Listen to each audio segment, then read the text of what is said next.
Hi Aries, welcome to March. Welcome to an early birthday reading.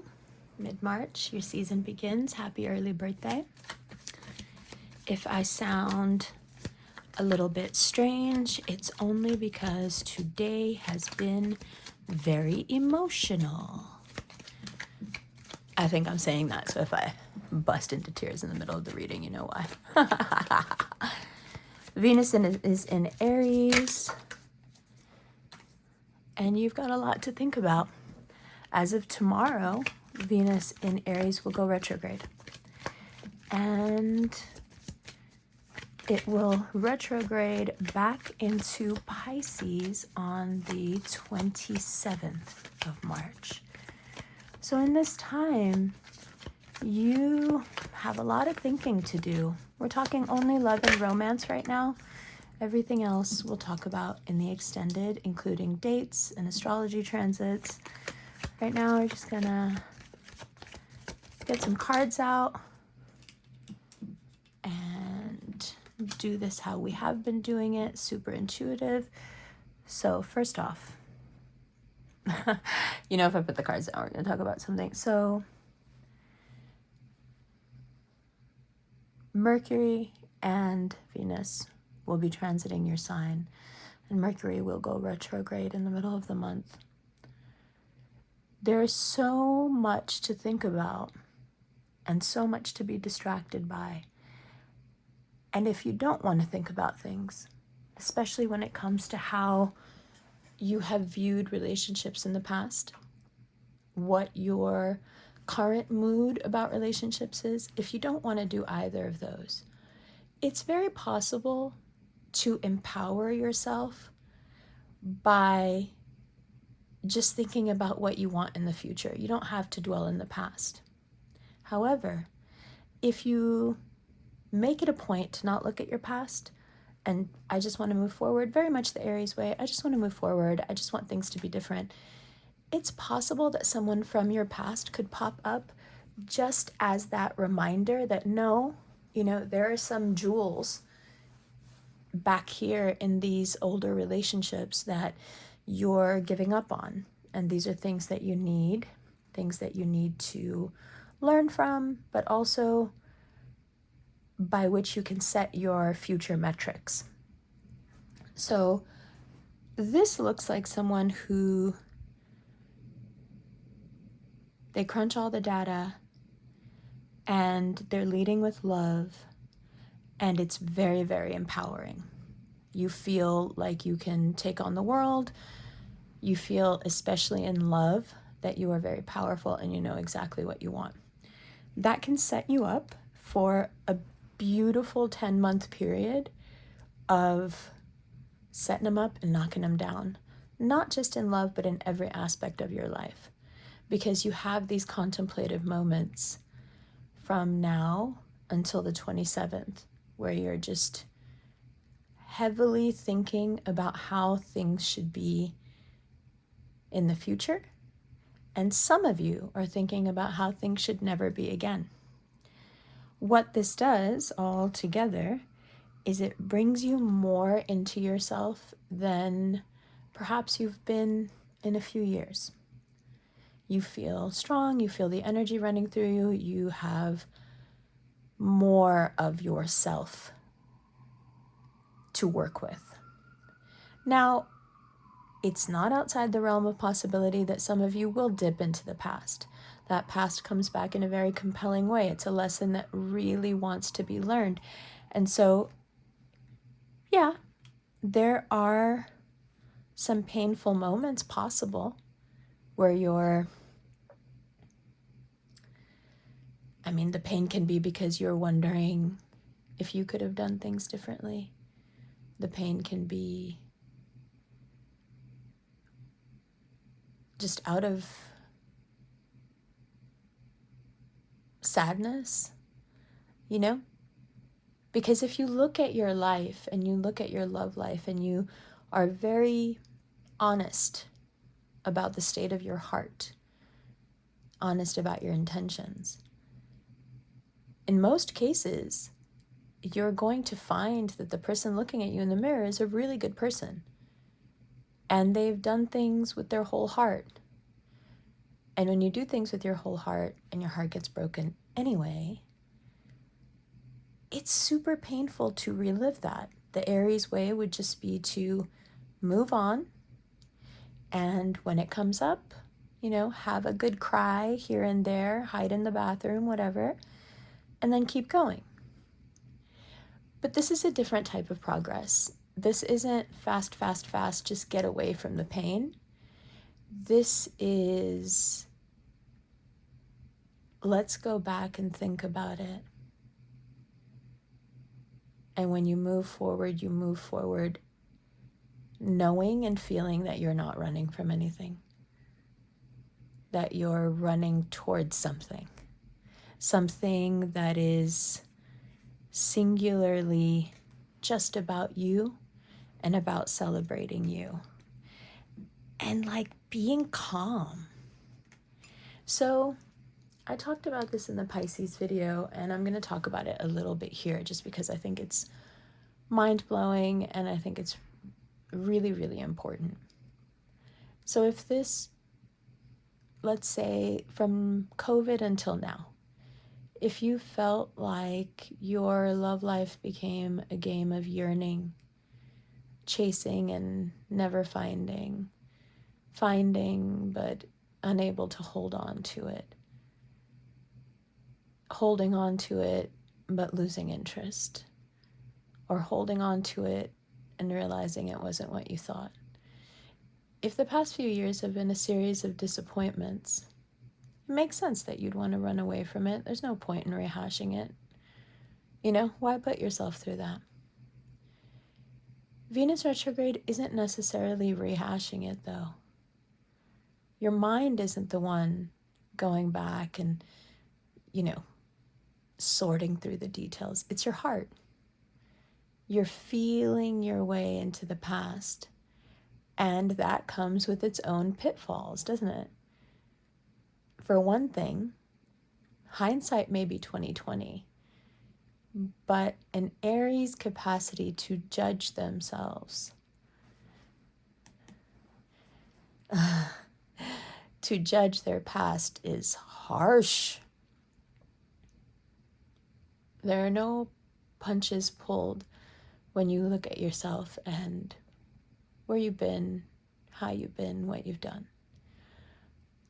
Now, I'd like to tie this concept to emotional safety.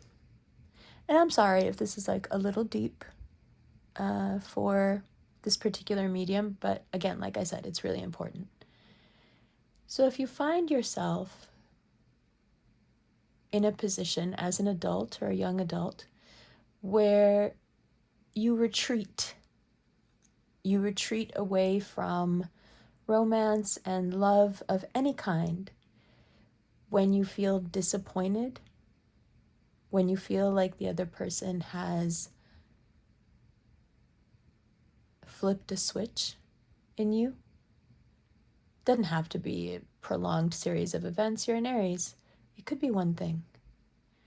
But when you feel that disappointment, oftentimes that disappointment triggers within us, and like disappointment's normal, right? With people, relationships, relatives, everybody, children, like you will be disappointed in life. There's something very specific about being disappointed by a partner, especially one that you give a clean slate when you begin. A lot of people don't realize what a gift the Aries clean slate is. The Aries ability to forgive whatever you've done in your past. The Aries ability to love you as if you were just born. Now, the flip side of that unconditional love is that as soon as you do something to show Aries that you're not the person you purported to be, that unconditional love, that coin turns. And now, instead of the person who was loved in spite of their flaws, in spite of their mistakes, you can no longer that person isn't that anymore for you. Now they're a villain. Now there's someone that they get grouped in with everyone who is not on your side, who is not safe. Okay? Now, it may not be anything big enough to break up over or end a marriage over, God forbid, something like that. At least that's what your partner will think. But in your Aries mind, that clean slate, that was a gift. It was a decency on your part, right? And when you feel taken advantage of, or better yet, when your pure heart feels taken advantage of, the judgment is swift. Because you know yourself, you know you haven't done anything to deserve this level of disappointment. Now, I'm not talking about like forgetting to bring home eggs or something. There is that moment when you fully trust someone, when you first are with them, and everything is blissful because that trust is intact and the passion is there because the passion comes from you and it's built on trust. And as riveting as that time is, as alive as you feel,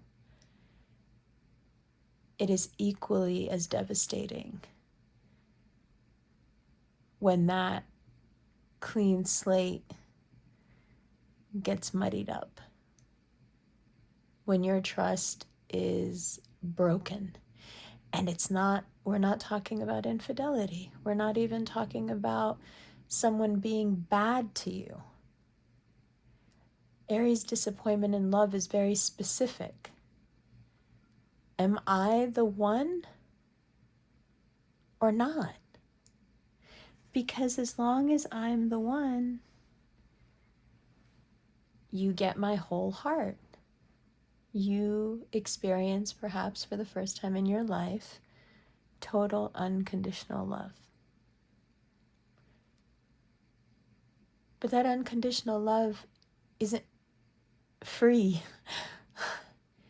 It cost you a lot to give someone that clean slate.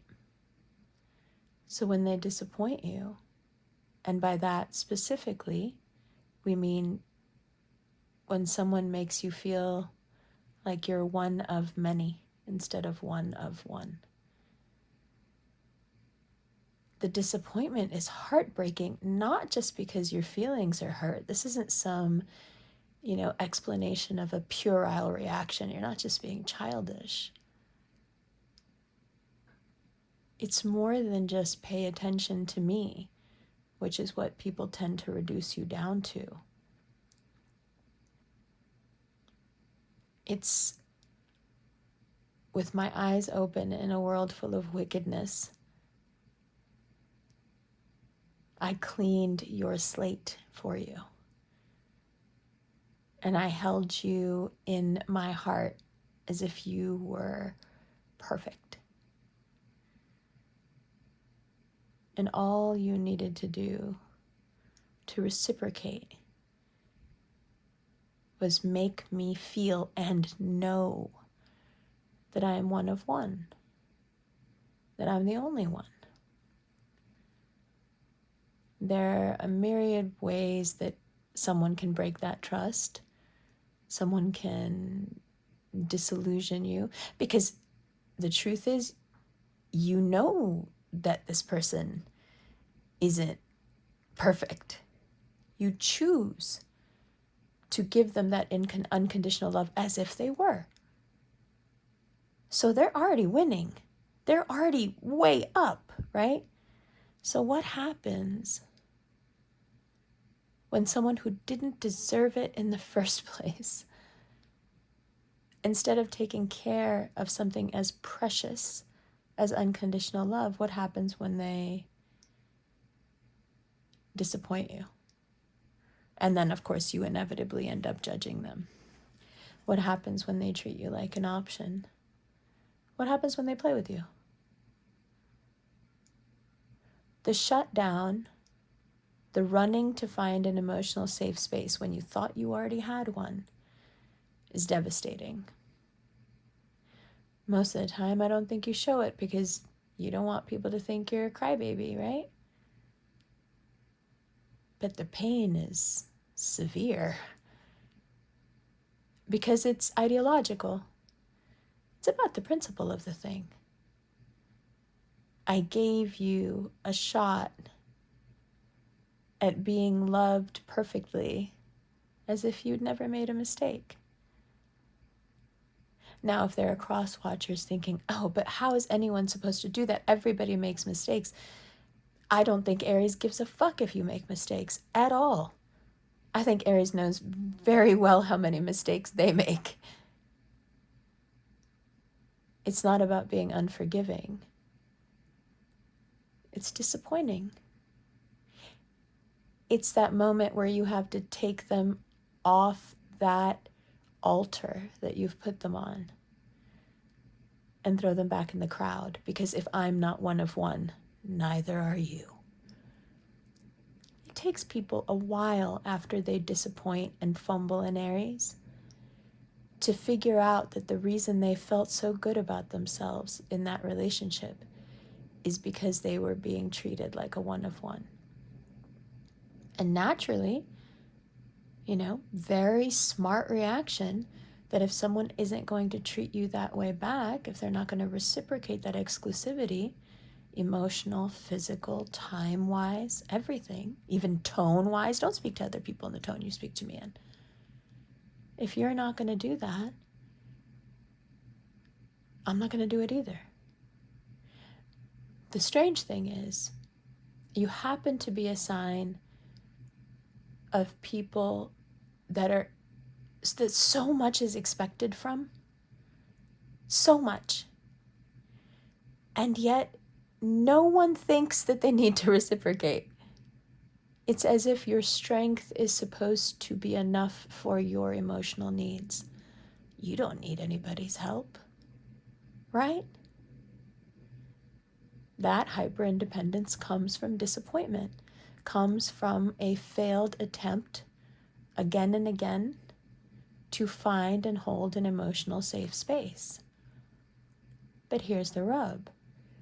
That hyper-independence, it leads you to be a sort of caricature of yourself because you don't have any needs. Yeah, cartoons don't have needs. But the terrible truth of it is that if you don't have needs,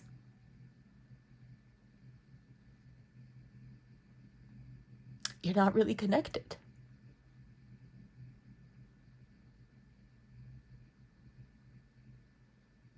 But it's terrifying, isn't it? Oh, I'm sorry.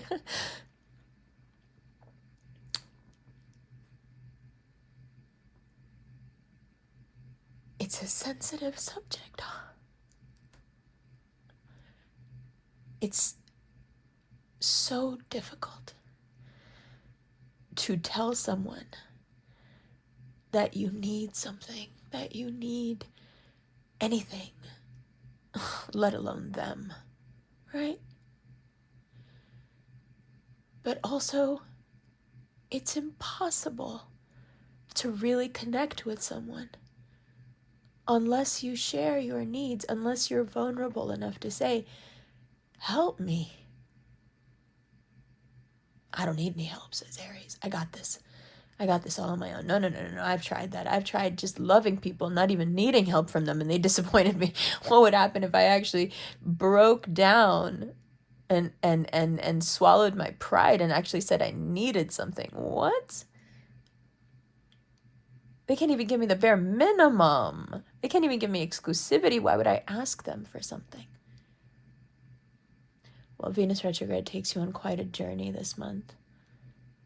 And through the past coming back, a chance run in, an email, a text, a friend brings them up, you end up at the same place somehow.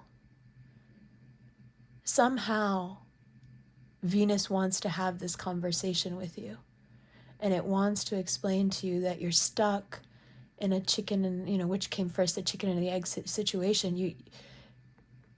You've developed a hyper independence because your heart is so deep and so true, so clear, so pure.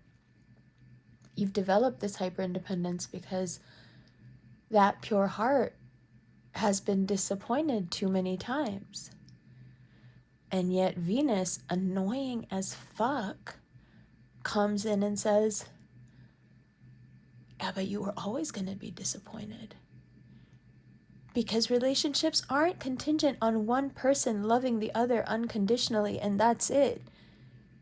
Sure, I'm a Venus in Aries myself. Sure, we can kid ourselves that that's what's happening. But that's not how you attain a depth of connection. That's not how you truly bond with someone, by just loving them unconditionally. No. To be honest, what you end up doing when you do that is you create an almost limerent situation with people where they're in love with a character you're playing. Because a character you're playing can unconditionally love them, but it's like a doll, like a movie character. Again, a limerent situation where you're in love with someone you don't know and you make up a story in your head, but they're not making up a story in their head. You're making up a story for them. You're a person who will always be there. You'll always love them. You'll always be true. And no, don't worry about it. I got it. It's taken me a while. And obviously, it's very hitting like a really sore spot for me. But it's taken a really long time to understand, oof, you're not going to like this, that no matter how much you do for anyone, that's not what knits the bonds of closeness and intimacy. Needing people, needing help, needing support, being vulnerable enough to even admit to yourself that maybe you need somebody else is what creates depth of connection. Oh, what kind of bullshit is that? Says Aries. I'm one of one. I don't need anything. The most hyper independent of you are like, I have myself. The even more extreme versions of you are like, I have myself and I have God. That's all I need. And that's true. That's all you need. But let me give you an example of what I'm talking about. My dad said to me today, I'm a little bit worried about your health.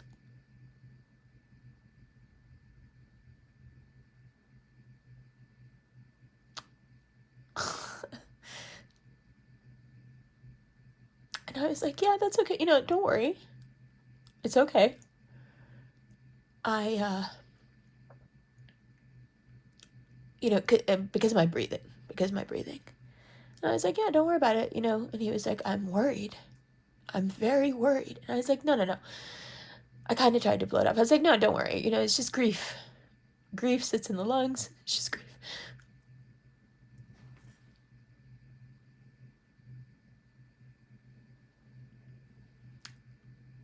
First day of Ramadan, missing my brother, whatever. It's just grief. Don't worry.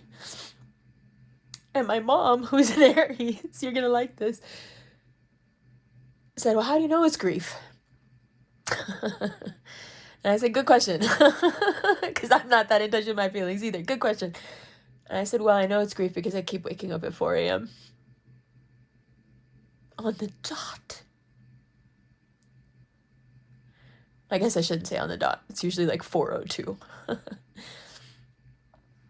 And she said, oh, yeah, well, that's how you know. I said, yeah, because in Chinese medicine, the body will wake up at 4 a.m.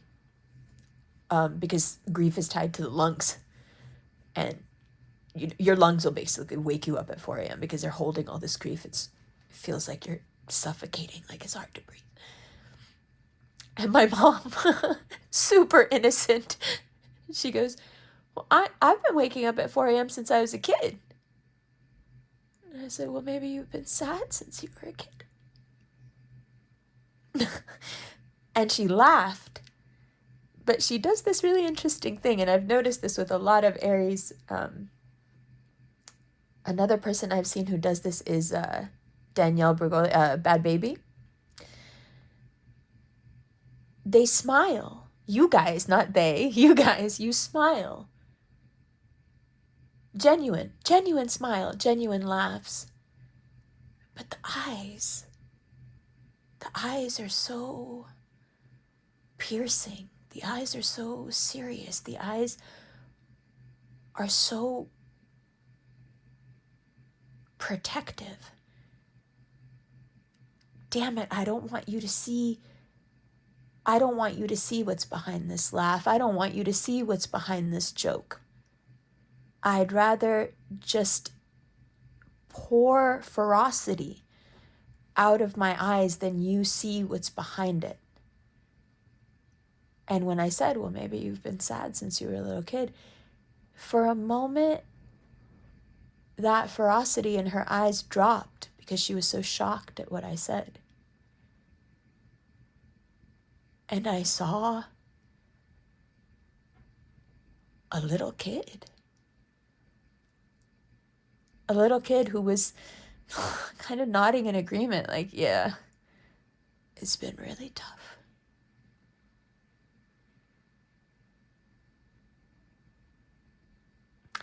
And she's a great example of what I'm talking about, just hyper independent. And she's found her connections with people through them needing her. And I'm sure you've done the same. But what that does is it attaches people to you, but not for the right reasons. I used to really be on the fence about the whole Shira 7 thing. You know, Shira would be like, ask them for something. Ask them to help you. Ask them to help you right away. If they're not going to help you, then I would keep it right. And I'd always be like, nah. Oh, I couldn't imagine asking a man for help. Fuck out of here. But you know, she's right. She's right. And that's an uncomfortable truth for anyone who has been disappointed again and again and has grown to rely only on themselves.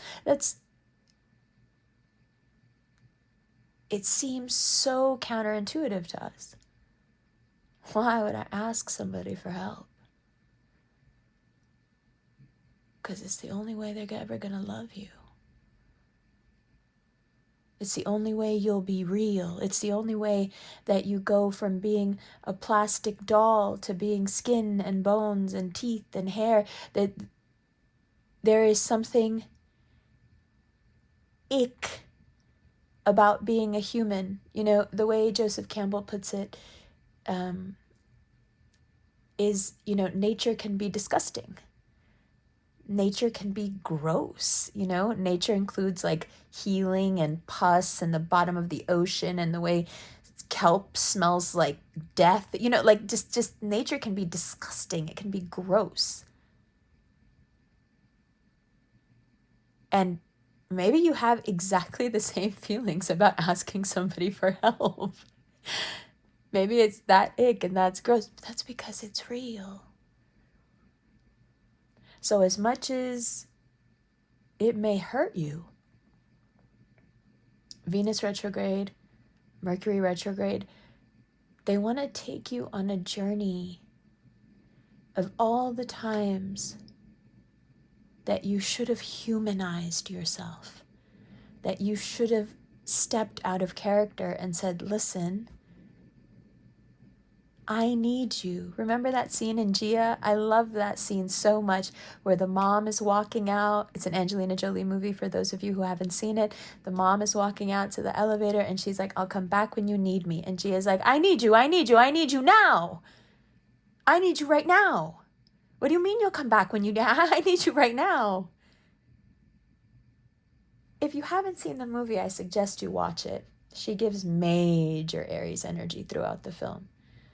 But that moment in particular, when she says that and she finally expresses a need, You know, she doesn't express needs to her mother because her mother wasn't there for her. Her mother abandoned her. So when she finally has the courage and is so broken down emotionally that she can't help but ask for some assistance, she needs what in Urdu we call a sahara, like a place to dock your ship. I need somewhere safe. I need safe harbor.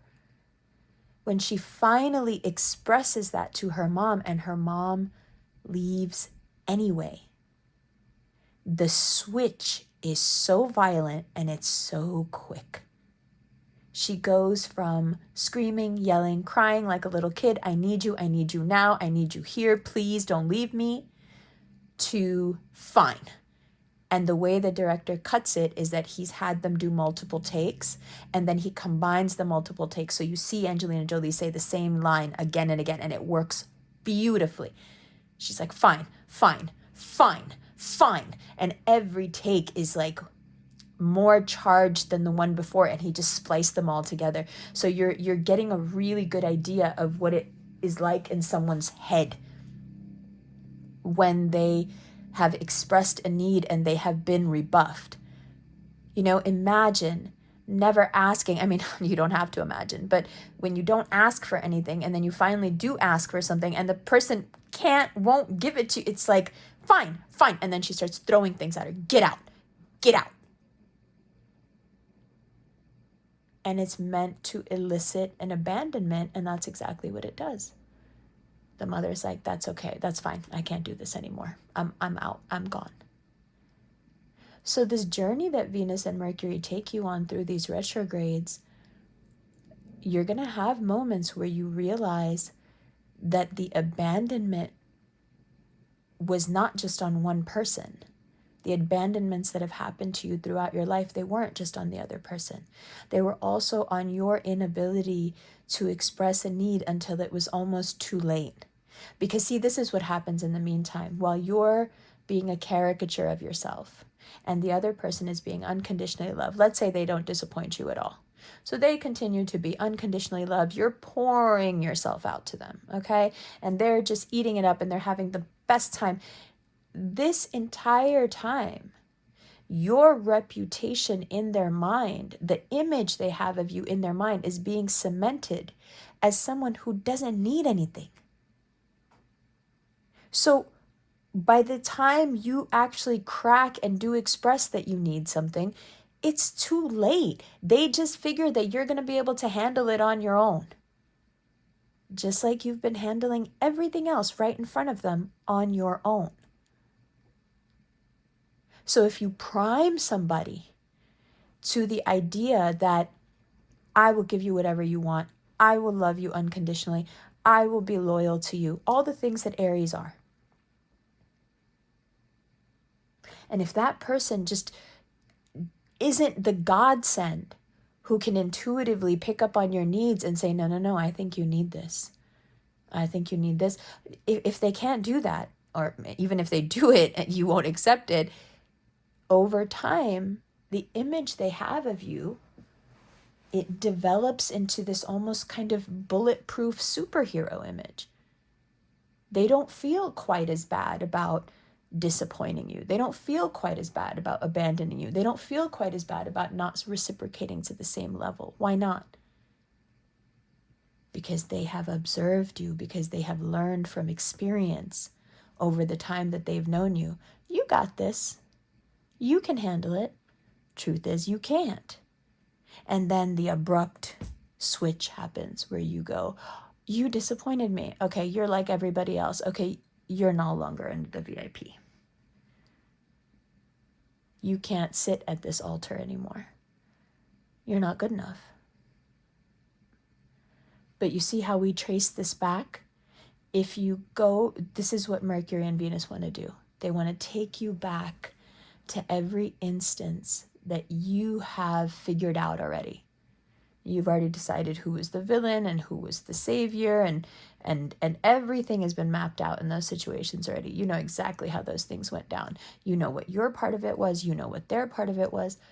Venus and Mercury want you to revisit those relationships, those breakups, those abandonments, those disappointments, and it wants to show you how something that is a core tenet for you is keeping you from being truly loved. To be truly loved, one must be humanized. And to be human is to be flawed and weak and vulnerable and in need.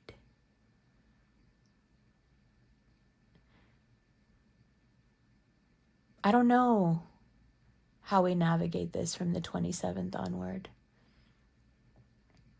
but I have a hunch that it has to do with a new version of you. Someone who, first of all, has to figure out what they need. Most of the Aries I know, if I ask them what they need, they'd either say, I'm good, I got it. Or if they're terribly honest, they would say, actually, I don't think I know. But it's a good place to start. Being able to take responsibility in your life and in your relationships for how even the best of traits, even the best of qualities, can dehumanize you, can make you a piece of plastic. This is good. It hurts like shit. And it doesn't in any way absolve anyone from anything they did to you. No way. But it will give you a perspective that hopefully changes the trajectory of your relationship life moving forward, perhaps for the rest of your life, inshallah. That's what I hope for you, for us, for all of us. That process of figuring out, first of all, what you need. Second of all, how to even begin to ask for it. Jesus. It's so frightening. Because maybe you've never looked through that door. When I told my mom today, maybe you've been sad since you were a kid, I could see it in her face that she'd never looked in that door before. And I could see how scared she was to even broach the subject. What's she gonna do? Say, yeah, I was an orphan and everybody treated me like dirt and used me and put me to work, and I feel like they're still using me. I feel like they still don't really love me. She didn't say it, but I could see it in her eyes. That's exactly what's going on. That's not easy. Because it's a double-edged sword. You're going to figure out that you have these vulnerabilities and you have these needs, and simultaneously you're going to realize that nobody gave a fuck. But it's not their fault, and it's not your fault. It's just growth, man. It's evolution. It's what we're here to do. And you're going to do it before any of us do it. Because you're number one, mashallah. But don't let your judgmental nature, which you can be judgmental, don't let it get the best of you.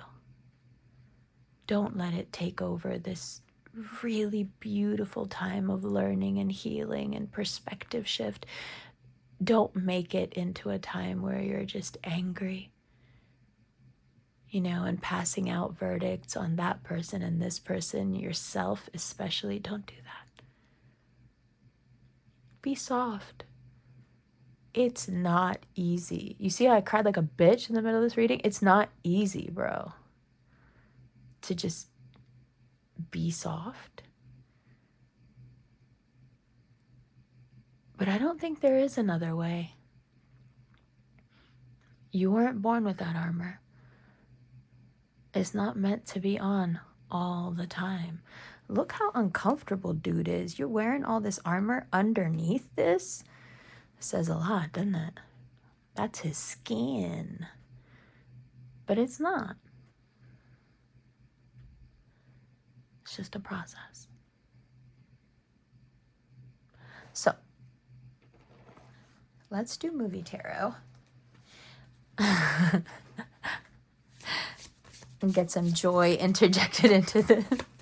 And then we'll talk more about this. And we'll talk about specific signs and how they may be bothering you or affecting you. We'll talk about work and money.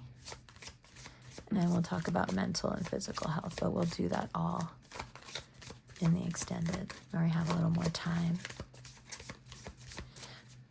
I really like the movie tarot. Maybe because I'm such a movie person. But to me, it's like a moving mythology, you know? The Greeks and Romans had their myths. Well, all cultures have their myths. And to me, filmmaking, when it's done right, is like moving mythology, you know? Speaking of which, I saw The Return with Ralph Fiennes. The Return is like the end of the Odyssey, when Odysseus returns back home to Penelope as she's being courted by all these people who have taken up residence in her house. Man. That movie is a knockout. I'm a big Ralph Fiennes fan, though, so maybe that's why. But I think I mention it here because I think you could find it very useful. I see so much Aries in Penelope. Finally. What does it say? Yeah. Let's not forget that opening up, having needs, being softer, being vulnerable, it isn't just the key to opening up relationships. It isn't a key just to a sense of peace and happiness. It's also the key to great abundance in every other way as well. That armor keeps a lot of bad things out. Agreed. Very useful. That me against the world attitude, it gets a lot done. Agreed. But when Venus moves back into Pisces at the end of the month, you will feel what it feels like to jump into that deep ocean without your armor for the first time, maybe. And you will be amazed how you don't sink to the fucking bottom. Because you're not weighed down. When you're vulnerable, you float. I said to my best friend earlier this morning, we've been talking about this lack of emotional safe space and how it leads to an adulthood of yearning and disappearing into your mind, because when you didn't have a safe space as a kid, you created one in your head. And now, no matter what's going on romantically in your life as an adult, no matter how good someone is to you or bad someone is to you, your love language is yearning, because your love language is being stuck in your head by yourself where no one else can reach you. We talked about this on Thursday. And the past 2 days, she's texted me and said, you know, since we had that talk, it's been knocking around in my head. I've had trouble sleeping. I'm exhausted. And I said, yeah, me too. And I think I'm tired like I've never rested before. I feel like even when I lay down and go to sleep, I'm fighting for my fucking life. And since we figured this out, I don't feel that way anymore. I feel like I've slept really slept. I slept so much, in fact, that I slept on my neck wrong and got like a kick in my neck. But I feel like I haven't really slept in so long. Ever. I feel like I've never really been able to relax because no matter what ocean I jump into, no matter whose world I jump into, I'm sinking right to the fucking bottom because I've got all this fucking armor on. And it's so isolating. It's like the good things can't even reach you. So whenever in this month that you feel like, fuck, this is too painful, I don't want to do this, take a deep breath. Feel your feelings. Don't go cold. Don't do that. Fine. Don't do that. Don't do that. There's nobody there. It's just you. You have needs. You have wants. You have dreams. Fuck, I didn't even know how to express the need for rest.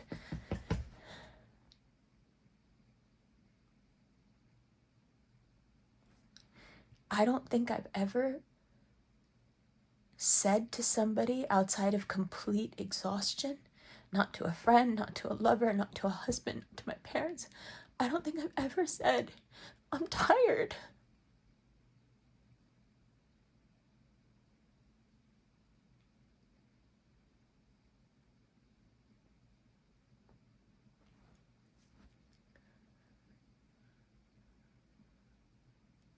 So it may not be pleasant all the time. And feeling your feelings and, floating at the top of the ocean instead of sinking to the bottom comes with its own perils. I'm not going to sugarcoat that. But at least the world can get to you. And if right now that sounds scary, it's because right now there is no emotional safe space, but I promise you that you will develop one, you will find one, but it will be, it's contingent on you expressing your needs, on you turning and saying to someone, I need more than this, or I don't like this, or I'm tired, or I'm hungry, or I'm lonely.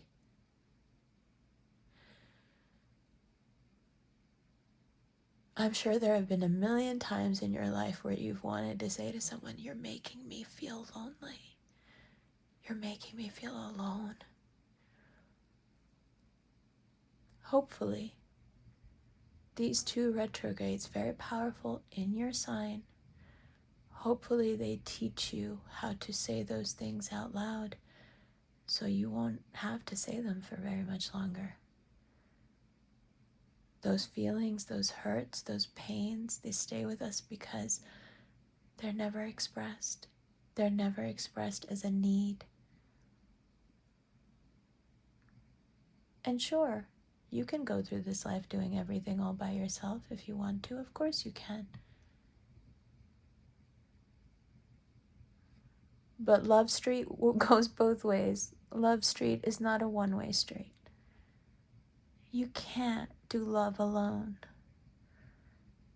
You just simply can't. And that's why it's our biggest test. In many ways, you are the front runner, and in many ways, you are the youngest and smallest of us. And both of those things will become clear to you in March in funny ways, in humorous ways, as well as some poignant moments that perhaps bring you to tears. But take the journey anyway. I promise you it'll be worth it. And if you end up crying like a bitch at work, like I'm doing right now, that's okay too. You're human. not plastic. Okay? Love you. I'll see you in the extended.